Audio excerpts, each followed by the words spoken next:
Hi, in this video, we'll try to understand how we can freeze the first row, first column, or any rows and columns based on our requirements. So please watch the video till the end to understand better. Thank you for checking out Click for Knowledge. Make sure you subscribe our YouTube channel and follow TikTok for more informative videos. Thank you. So let's get started. In order to freeze the first row, that is our top row, you need to go to view, click on freeze top row. Now our first row of the sheet has been frozen. So if you move the cells, you can see the remaining cells moves. This function is useful when you have headers on your sheet. Now let's see how we can freeze the first column. Same method, you need to go to view and click on freeze first column. So you have frozen the first column. So if you move the cells, you can see the remaining cells moves.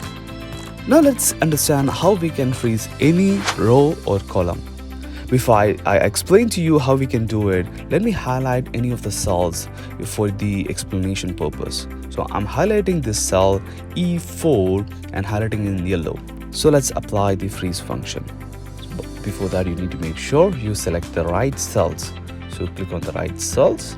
After that, go to view, then go to freeze spans, and then click on freeze spans, the first option. Now you can see the top row above the cell, selected cell has been frozen. The same applies to the column. So if you move on the right, the remaining columns has been frozen. So this way you can use the freeze span and a better way to freeze any column. If the video finds useful, please subscribe my YouTube channel and follow the TikTok. Thank you.